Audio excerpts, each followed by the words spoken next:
On the western horizon of Sumatra, waves gently greet the sand. Pariaman.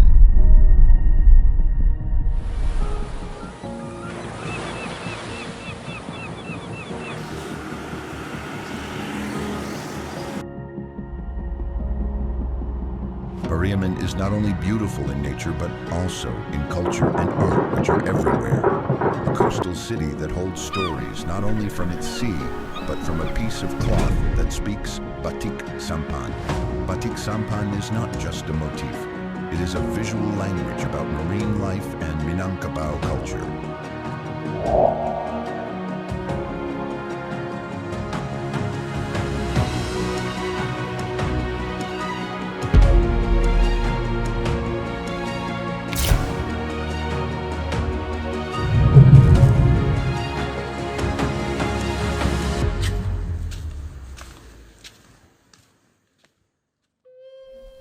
Berdirinya Batik Sampan Pesona Minang ini kurang lebih sudah 6 tahun yang lalu, tepatnya sekitar bulan Oktober 2019. Jadi waktu itu di Kota Pariaman sedang mengembangkan kembali Batik Sampan, di mana Batik Sampan ini sejarahnya sudah ada sejak tahun 1940-an.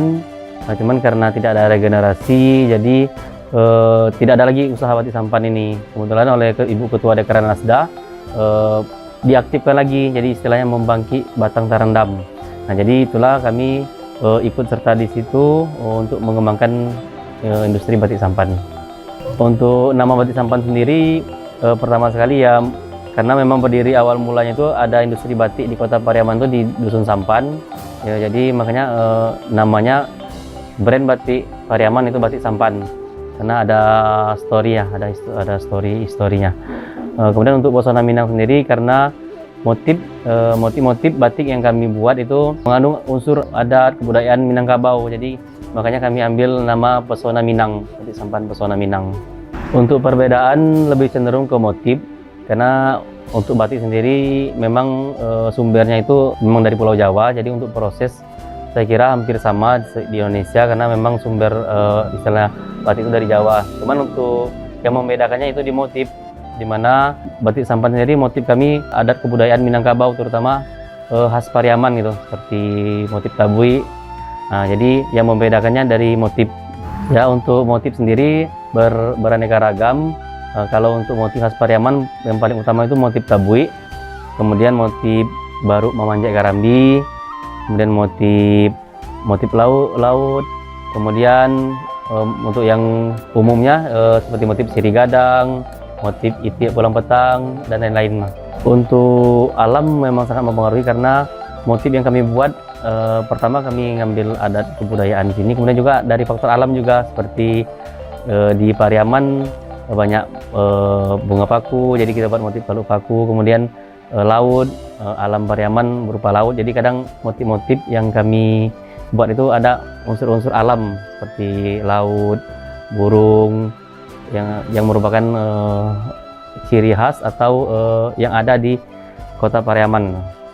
Untuk proses pembuatan Batik Sampan, kami memproduksi 2 macam jenis batik. Yang pertama batik tulis, kemudian yang kedua batik cap.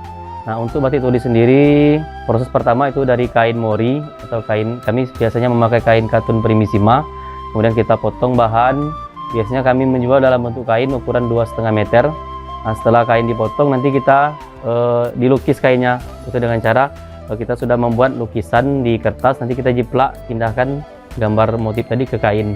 Nah, setelah gambar atau motif pindah ke kain, proses selanjutnya itu proses pencantingan, di mana pencantingan ini yaitu melengketkan lilin ke kain yang berfungsi sebagai penghalang warna, supaya warna tidak masuk ke kain. Kemudian selanjutnya setelah dicanting, masuk proses pewarnaan. Proses pewarnaan ini ada 2 metode. Pertama kita colet dulu, kemudian udah colet baru kita warna latarnya, atau bisa juga kita sistem pencelupan. Setelah pencelupan baru ditembok. Nah, kemudian proses selanjutnya itu fiksasi. Fiksasi ini kalau kami sering menggunakan warna remasol, jadi kita menggunakan fiksasi dengan water glass, di mana fiksasi ini fungsinya itu menguatkan warna pada kain sehingga tidak luntur lagi warna pada kain. Nah, setelah fiksasi, proses terakhir yaitu melorot atau merebus kain. Jadi lilin yang tadi kita lengketkan ke kain, kita rebus sehingga lilinnya lepas dan kainnya pun sudah siap, sudah jadi. Kemudian yang kedua untuk batik cap hampir sama, cuman bedanya batik cap tidak menggunakan proses menggambar sama mencanting. Jadi dia dari kain setelah dipotong langsung kita cap, kita menggunakan cap tembaga dengan motif tertentu. Kemudian untuk proses selanjutnya sama dengan proses batik tulis. Untuk penjualan batik sampan Pesona Minang, yang pertama instansi-instansi pemerintah di Kota Pariaman, biasanya mereka membeli untuk seragam, kemudian untuk souvenir apabila ke luar kota.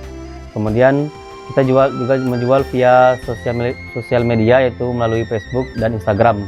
Nah, di Facebook dan Instagram ini alhamdulillah pemasaran cukup luas, karena kadang kita nggak disangka-sangka ada dapat pesanan dari Kalimantan, kemudian dari Jakarta. Nah, kadang yang belum kita kenal, cuman karena kita lewat sosial media jadi kita bisa mendapat pasar dari luar. Kemudian juga ada dari Padang, beberapa instansi dari Padang pernah memesan seragam di kami sampai 400 helai. Gitu. Jadi untuk pemasaran alhamdulillah baik lokal maupun di nasional ada pembelinya. Bagi yang pecinta batik, mereka kan hobi mengoleksi batik. Jadi kadang setiap daerah itu mereka pengen memiliki batik khas daerah. Nah, salah satunya untuk Kota Pariaman, misalkan mereka belum punya, jadi mereka beli gitu batik khas Pariaman. Kemudian juga kalau saya melihat tiap-tiap daerah itu walaupun proses membatiknya sama, pasti ada beda gitu. Pasti ada beda ciri khas batiknya. Jadi disitulah kadang yang memikat orang untuk membeli batik sampan. Mungkin ada pembedanya dengan batik-batik yang lain, baik dari segi motif, mungkin dari segi warna. Nah, saya rasa begitu. Lokasi produksi batik sampan Pesona Minang tepatnya di Desa Sungai Kasai, Kecamatan Pariaman Selatan, Kota Pariaman. Kalau dari pusat Kota Pariaman, dari daerah pasar itu kurang lebih sekitar 5 km ke arah Kuretaji.